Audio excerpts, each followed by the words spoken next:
Bismillahirrahmanirrahim. Assalamualaikum warahmatullahi wabarakatuh. Alhamdulillahirabbil alamin wa bihi nasta'in wa ala umuri dunya waddin wassalatu wassalamu ala asrofil anbiya'i wal mursalin wa ala alihi washabihi ajmain, amma ba'du. Pertama-tama mari kita panjatkan puji dan syukur kehadirat Allah yang telah memberikan kita beribu-ribu nikmat, yakni nikmat iman, Islam dan ihsan. Dan alhamdulillah pada hari ini kita telah sampai pada pertengahan bulan suci Ramadan yang insya Allah 2 minggu lagi kita akan segera lebaran. Menuai keberkahan dengan rasa hormat dan taat kepada orang tua dan guru. Sebelum lahir ke dunia, kita berada di perut kandungan ibu kurang lebih 9 bulan lamanya. Saat seorang ibu sedang mengandung, badannya lemah bertambah lemah dan terasa semakin susah. Terlebih saat melahirkan, sungguh nyawa menjadi taruhannya. Dalam Quran surat Al-Luqman ayat 14 yang berbunyi Bismillahirrahmanirrahim wa wassaynal insana biwalidayhi hamalathu ummuhu wahna ala wahni wa fisaluhu fi amaini aniskurli wali walidayk ilayyal masyir, yang artinya, dan kami perintahkan kepada manusia agar berbuat baik kepada keorang tuanya. Ibunya telah mengandungnya dalam keadaan lemah yang bertambah-tambah dan menyapihnya dalam usia 2 tahun.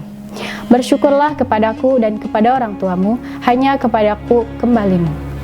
Setelah anaknya lahir, seorang ibu tidak lepas dari kewajibannya untuk merawat dan membesarkan anak-anaknya. Ketika anaknya lapar, ibu segera menyuapi dengan kelemah lembutan. Ketika anaknya sakit, seorang ibu akan segera memeriksakannya ke dokter. Dan adapun seorang ayah akan bekerja keras demi menghadapi kehidupan keluarganya.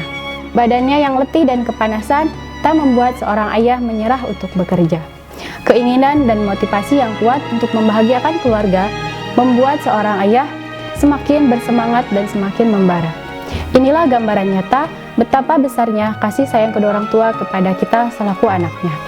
Kedua orang tua sangat menginginkan anak-anaknya tumbuh dengan sehat, kuat, cerdas, sholih dan sholihah, dan menjadi anak yang berbakti. Kedua orang tua telah berjasa dalam kehidupan kita dan keduanya memberikan kasih sayang yang tulus tanpa pamrih. Setiap hari, kedua orang tua berdoa kepada Allah Subhanahu wa Ta'ala agar anak-anaknya selalu berada dalam lindungannya. Kasih sayang kedua orang tua kepada anaknya tak ternilai.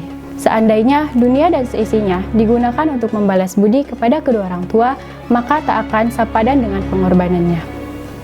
Sudah seharusnya kita menghormati, menyayangi, dan mentaati keduanya. Menghormati dan menyayangi kedua orang tua merupakan kewajiban seorang anak. Sikap menghormati dan menyayangi kedua orang tua dapat dimaksud sebagai bentuk balas budi kepada mereka. Namun, balas budi kita tidak akan sepadan dengan pengorbanannya. Sangatlah wajar apabila kita diwajibkan oleh Allah Subhanahu wa Ta'ala untuk menghormati kedua orang tua. Mengingat jasa-jasanya kepada kita sungguhlah tak ternilai. Kewajiban menghormati kedua orang tua banyak tertuang dalam Al-Quran, dan diantaranya yaitu dalam Quran surat Al-Isra ayat 23. Yang artinya, dan Tuhanmu telah memerintahkan agar kamu jangan menyembah selain Dia, dan hendaklah berbuat baik kepada orang tua. Jika salah seorang di antara kamu atau kedua-keduanya sampai berusia lanjut dalam pemeliharaanmu, maka sekali-sekali janganlah engkau mengatakan kepadanya "ah", dan janganlah engkau membentak keduanya, dan ucapkanlah kepada keduanya perkataan yang baik. Ayat tersebut menegaskan bahwa Allah Subhanahu wa Ta'ala mewajibkan kita berbuat baik kepada ibu bapa. Tutur kata kita kepada keduanya haruslah lemah lembut. Bahkan mengucapkan kata "ah" saja tidak diperbolehkan oleh agama. Apabila kita mengucapkan kata-kata atau memperlakukan mereka dengan lebih kasar daripada kata itu ketika kita sedang dinasihati oleh orang tua, maka dengarkanlah baik-baik. Jangan memotong pembicaraannya, dan kita berusaha menampilkan sikap yang terbaik untuk memuliakannya. Nasihat-nasihat tersebutlah kita harus laksanakan dengan sebaik-baiknya. Adapun berbakti kepada orang tua akan mendatangkan banyak kelebihan dan keberkahan bagi seorang anaknya. Keberkahan ini dapat dirasakan baik ketika di dunia maupun di akhirat. Beberapa keberkahan dan keutamaan tersebut adalah yang pertama, berbakti kepada orang tua merupakan salah satu kunci masuk surga. Allah Subhanahu wa Ta'ala akan membukakan pintu surga bagi anak yang berbakti kepada orang tuanya. Bahkan akan mendapatkan kedudukan dan derajat yang tinggi di surganya Allah. Hal ini dikarenakan ridho Allah tergantung pada ridho orang tua, dan sebaliknya murkanya Allah tergantung pada murkanya orang tua. Dan anak yang durhaka kepada orang tuanya tidak akan masuk surga, atau dengan kata lain ia akan masuk ke dalam neraka. Yang kedua, berbakti kepada orang tua merupakan bagian dari jihad fisabilillah atau berjuang di jalan Allah. Jihad memiliki nilai pahala yang sangat besar di sisi Allah Subhanahu wa Ta'ala. Seorang anak yang ikhlas berbakti kepada orang tuanya akan mendapatkan pahala yang sangat besar dari Allah Subhanahu wa Ta'ala. Dan yang terakhir, berbakti dan menghormati orang tua dapat melebur dosa-dosa. Dosa yang pernah dilakukan oleh seorang anak akan mendapatkan ampunan dari Allah Subhanahu wa Ta'ala disebabkan ia berbakti kepada orang tuanya. Ampunan Allah Subhanahu wa Ta'ala merupakan karunia yang sangat berharga bagi seorang manusia. Sebab ampunan Allah Subhanahu wa Ta'ala akan menjadikan kita hidup lebih tenang dan bahagia baik di dunia maupun di akhirat. Jadi, kita sebagai anaknya perlulah memperlakukan kedua orang tua dengan baik, contohnya dengan bertutur kata yang baik, memperlakukan orang tua dengan hormat, dan mentaati semua nasihat-nasihatnya. Di samping berbakti kepada orang tua, kita harus taat kepada guru. Sebagaimana wajib hukumnya mematuhi kedua orang tua. Guru adalah orang tua kedua setelah orang tua kandung ataupun orang tua asuh. Guru telah berjasa besar dalam mendidik dan mengajari kita berbagai ilmu pengetahuan, serta menanamkan akhlak yang mulia. Ia tak pernah lelah dan berusaha maksimal untuk mencerdaskan murid-muridnya semua. Menghormati dan menyayangi serta memuliakan guru merupakan perilaku yang terpuji yang harus kita lakukan. Segala perintah dan nasihatnya kita laksanakan sepenuh hati. Setiap saat kita doakan untuk guru dan kedua orang tua supaya mendapatkan perlindungan Allah Subhanahu wa Ta'ala. Jika ini dilakukan oleh seluruh siswa dan siswi, maka sungguh ini akan membawakan keberkahan bagi pendidikan di Indonesia. Orang yang baik atau orang yang soleh akan selalu mengikuti pelajaran dengan penuh semangat, dengan mengerjakan tugas sekolah dengan baik dan tepat waktu, mendengarkan dan melaksanakan nasihat dan petunjuk dengan sungguh-sungguh.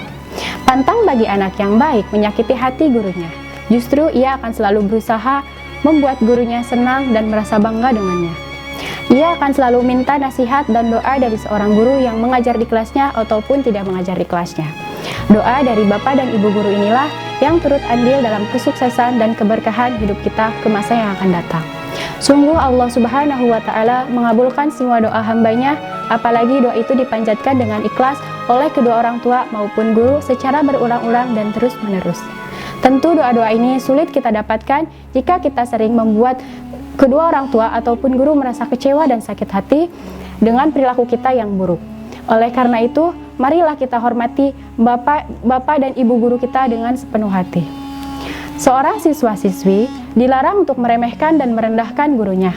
Rasulullah Shallallahu Alaihi Wasallam mengingatkan kita semua agar tidak merendahkan guru dalam sebuah hadis yang diriwayatkan oleh Al-Baihaqi.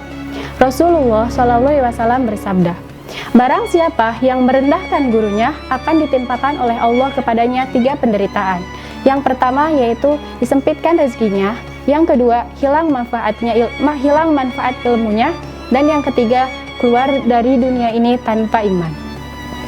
Maksud dari hilang manfaat ilmunya yaitu ketika kita telah belajar dengan bertahun-tahun dan dengan banyaknya, dan kita pun merasa melebihi dari orang lain, namun manfaat dari ilmu kita itu akan hilang dan orang yang mendengarkannya tidak akan mendapatkan ilmu yang kita sampaikan. Sabda Rasulullah SAW tersebut menegaskan bahwa kalian dilarang untuk merendahkan, apalagi menghina atau mencela guru, baik secara langsung maupun tidak langsung. Sikap ini harus dipegang dengan sungguh-sungguh dan ditanamkan dalam diri kita. Sebab bisa jadi suatu saat kita lebih pintar dari guru-guru kita. Nah, meskipun demikian, kalian harus tetap rendah hati dan menghormati guru sebagaimana mestinya. Karena pada hakikatnya merendahkan guru merupakan sikap yang tercela. dan menjadikan cerminan bahwa yang bersangkutan tidak memiliki rasa berterima kasih kepada jasa-jasa guru yang telah banyak berkorban bagi kita. Jadi, kita sebagai siswa-siswi wajib hukumnya untuk menghormati dan menyayangi kedua orang tua, begitupun kepada guru-guru kita semua. Mereka wajib kita hormati dan sayangi karena mereka telah sangatlah berjasa besar bagi kehidupan kita. Dengan menghormati dan menyayangi, niscaya akan mendatangkan keberkahan dalam hidup kita. Salah satu bentuk bakti kita terhadap mereka, kita bisa melakukan dengan banyak hal, salah satunya dengan mendoakan mereka setiap saat. Dan semoga untuk siswa-siswi SMP 2 Wanayasa, kita bisa lebih meningkatkan hormat kita dan taat kita kepada orang tua dan kepada guru, yang insya Allah akan mendatangkan keberkahan kita di masa yang akan datang. Dan semoga bisa meningkatkan juga menuai keberkahan dari rasa hormat dan taat kita kepada keduanya. Wabillahi taufiq wal hidayah. Wassalamualaikum warahmatullahi wabarakatuh.